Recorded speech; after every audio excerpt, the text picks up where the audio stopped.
Waalaikumsalam. Selamat pagi, Bu. Pagi, silakan masuk.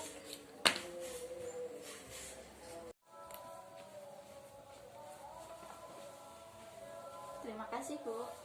Oh iya, sama-sama. Mohon maaf sebelumnya, ini dengan Mbak siapa ya? Saya Zahra, Bu, yang menghubungi Ibu kemarin. Oh, Mbak Zahra yang kemarin udah email saya itu ya. Iya. Gimana Mbak kabarnya? Alhamdulillah baik, Bu. Kalau boleh saya tahu kegiatan Mbak Zahra sekarang apa ya?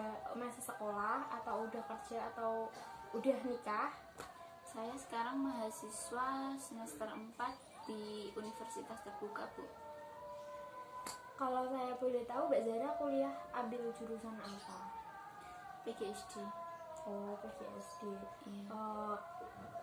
Sepertinya Mbak Zahra sedang ada sesuatu hal yang mungkin sedang dipikirkan.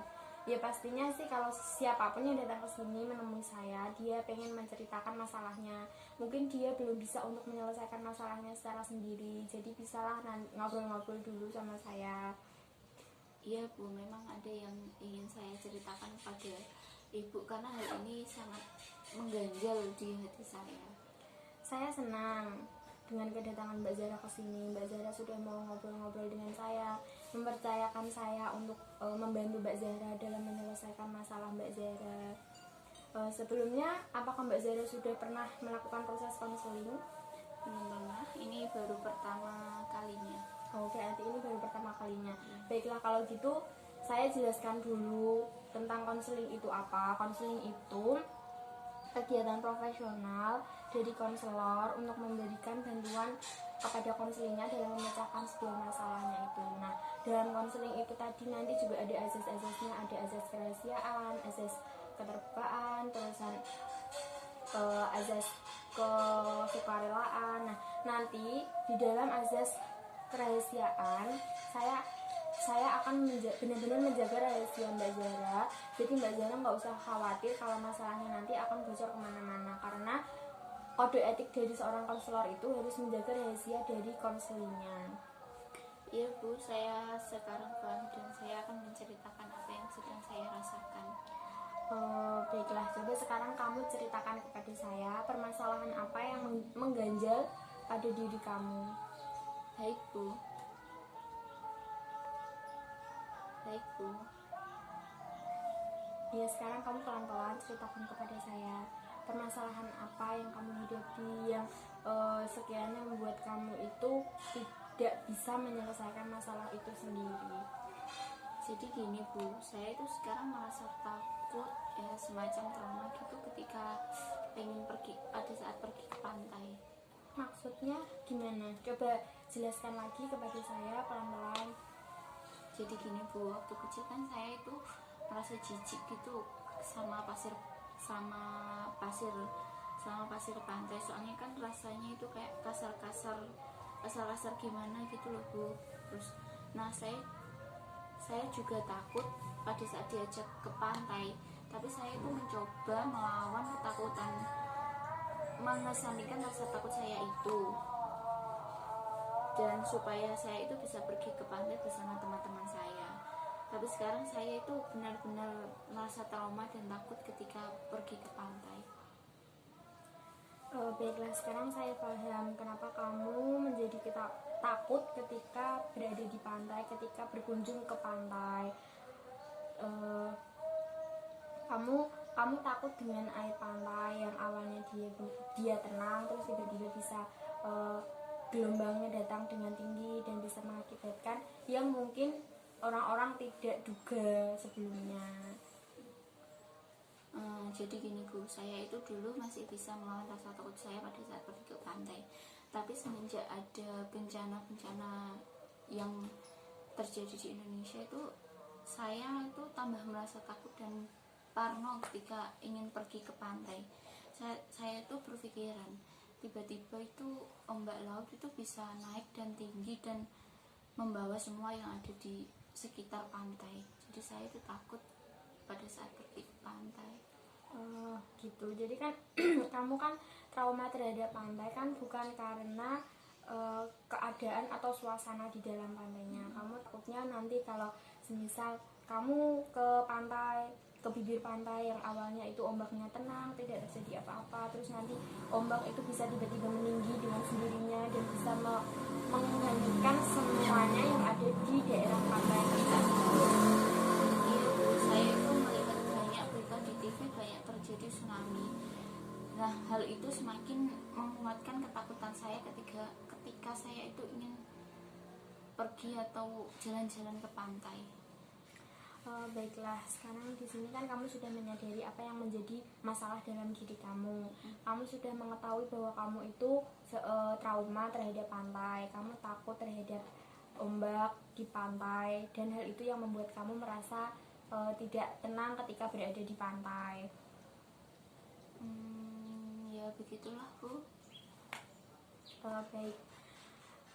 Tujuan konseling kita ini adalah untuk meningkatkan kemampuan kamu dan meredakan rasa takut kamu, ketegangan kamu yang kamu rasakan. Maksud saya di sini adalah hasil konseling ini akan membantu kamu untuk menurunkan rasa ketakutan kamu dan rasa ketegangan kamu terhadap pantai.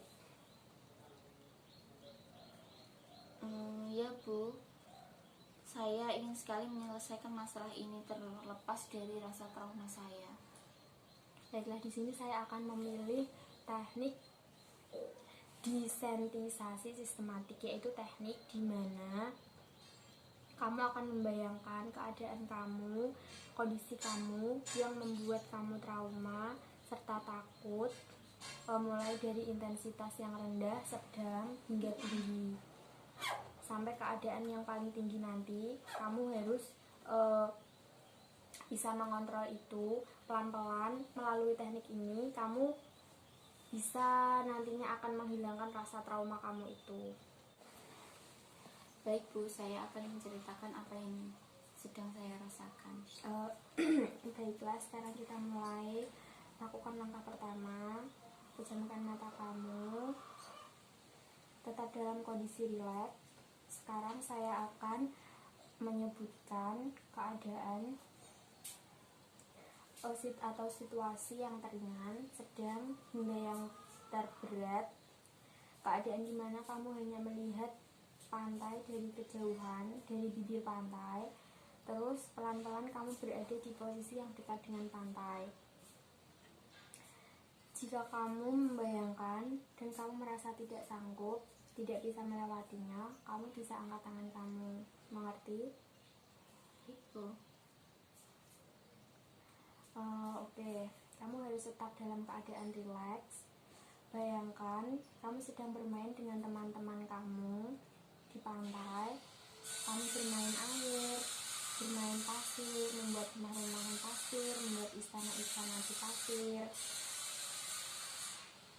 Terus kemudian kamu bayangin ombak yang awalnya tenang tiba-tiba meninggi sedikit demi sedikit. Diusahakan untuk tetap memejamkan mata. Jangan buka dulu mata kamu. Tetap berusaha rileks. Berdamai dengan hati dan pikiran kamu bahwa ombak ini tidak berbahaya. Ombak tidak akan melukai kamu dan kamu tidak akan terluka karena ombak. Baiklah, sekarang kamu pelan-pelan buka mata kamu. Dan apa yang kamu rasakan setelah itu?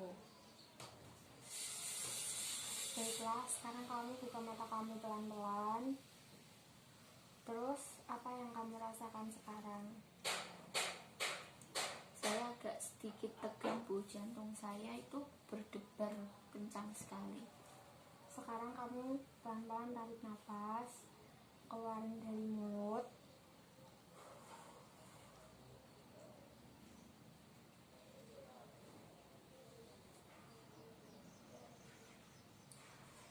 Sekarang saya sudah merasa lebih tenang Bu.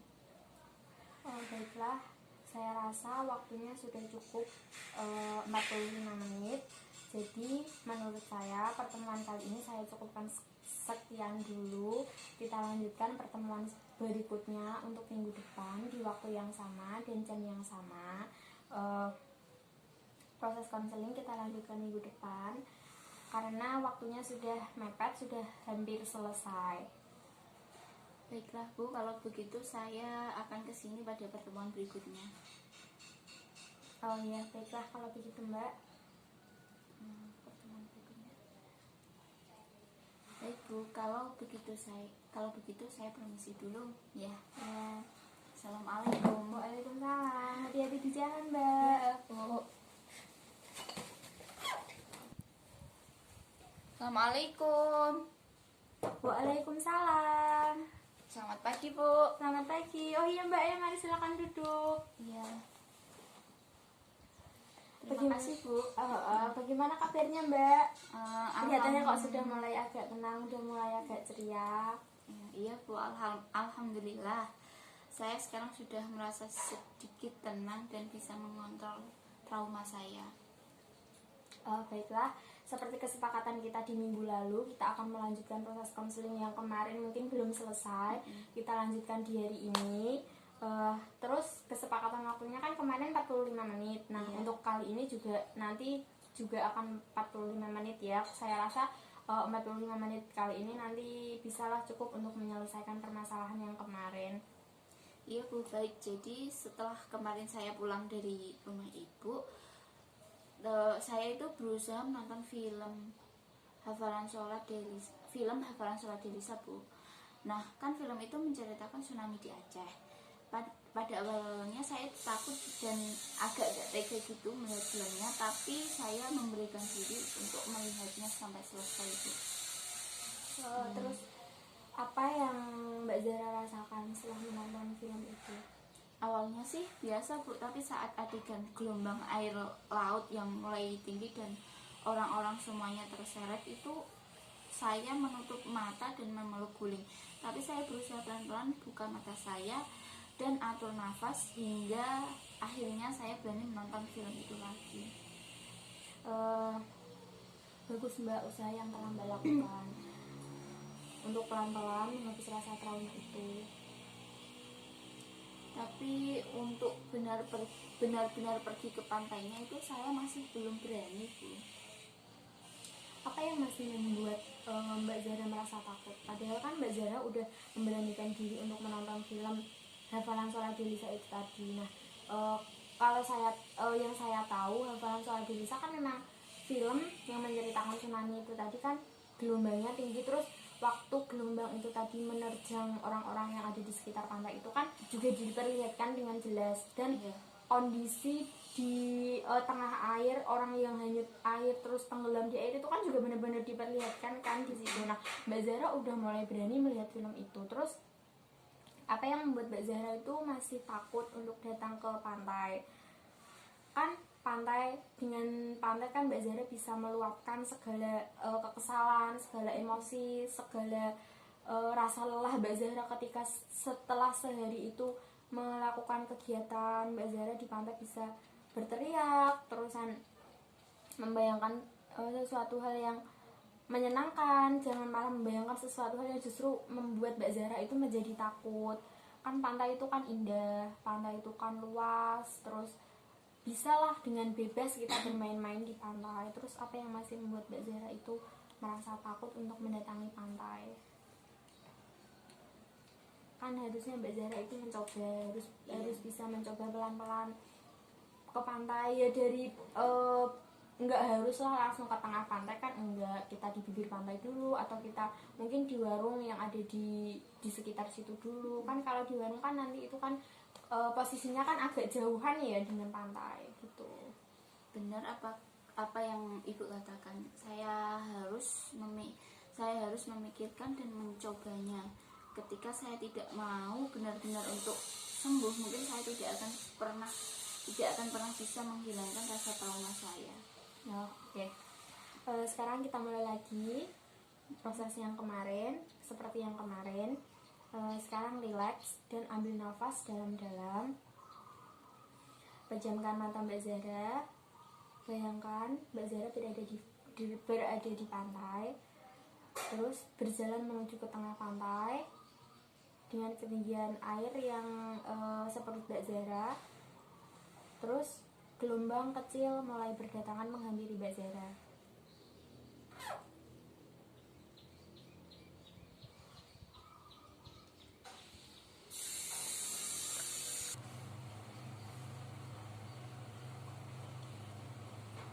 saya takut. Tenang Mbak, tetap berusaha, tenang, relax.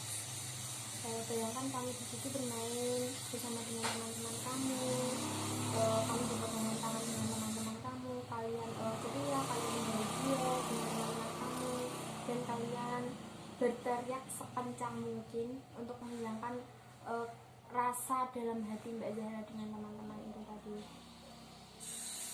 Nah, sekarang kamu pelan-pelan sudah bisa menikmati keindahan pantai dan berteriak-teriak sepuas Mbak Zahra sekencang-kencang mungkin untuk menghilangkan rasa takut Mbak Zahra itu tadi. Dan Mbak Zahra, bayangkan Mbak Zahra ketawa-ketawa dengan teman-teman Mbak Zahra, meskipun ada ombak datang, Mbak Zahra merasa cuek, tidak memperdulikan itu. Yang penting Mbak Zahra di situ bersama dengan teman-teman Mbak Zahra. Teman-teman Mbak Zahra melindungi Mbak Zahra, dan Mbak Zahra merasa bahagia berada di posisi yang sekarang ini. Oke, sekarang buka mata kamu, relax, tarik nafas pelan-pelan, keluarkan dari mulut. Nah, sekarang bagaimana perasaan Mbak Zahra? Awalnya deg-degan Bu, tapi setelah lama-lama apa yang Ibu katakan tadi, saya mulai menikmatinya. Ya, oke, relax saja ya. Semuanya kan butuh proses. Tapi tidak seperti kemarin Bu, saya kemarin merasa sangat takut, sekarang udah agak berkurang ketakutannya. Baik, kalau kamu bisa pelan-pelan menghilangkan rasa takut kamu, yang ada pada diri kamu itu berusaha mendatangi, berawal dari bibir pantai, terusan dari warung dulu tadilah, dari warung dulu terus ke bibir pantai, terus pelan-pelan mulai bibir pantai maju sedikit. Nah, nanti bisa sampai akhirnya Mbak Zahra benar-benar bisa menghilangkan rasa ketakutan yang ada dalam diri Mbak Zahra itu sendiri. Seperti itu. Ya Bu, saya akan mencobanya sedikit demi sedikit.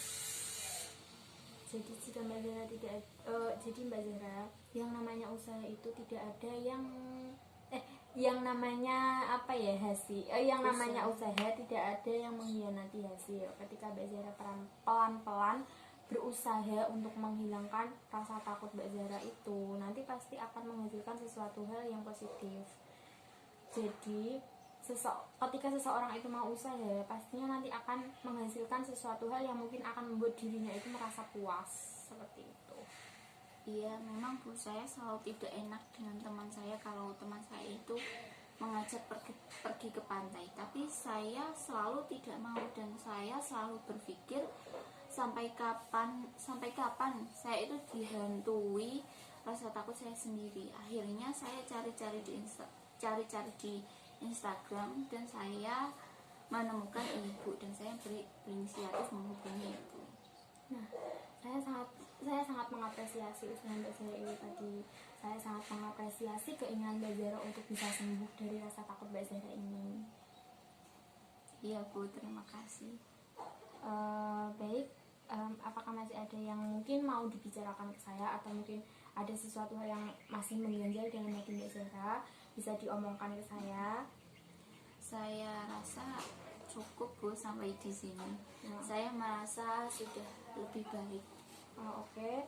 Saya rasa juga waktunya sudah hampir selesai. Untuk hari ini kamu benar-benar berusaha sangat baik. Usaha kamu dari minggu yang kemarin ke minggu yang sekarang sangat-sangat menurut saya itu sangat membuahkan hasil yang bagus buat Mbak Zahra. Dan semoga nanti kedepannya Mbak Zahra semakin berani untuk mendatangi pantai dan benar-benar menghilangkan rasa trauma itu. Nggak takut lagi sama yang namanya ombak di pantai, padahal kan pantai itu kan indah, seperti itu. Baik Bu, terima kasih. Iya, terima kasih. Saya rasa proses konseling ini saya cukupkan sekian. Kalau memang nanti ada sesuatu hal lagi yang mungkin mengganjal di hati Mbak Zahra bisa hubungi saya dulu untuk nantinya akan mengatur waktu untuk bisa bertemu lagi dengan saya. Iya Bu, kalau begitu saya pamit dulu. Assalamualaikum. Iya, waalaikumsalam. Hati-hati di jalan Mbak Zahra.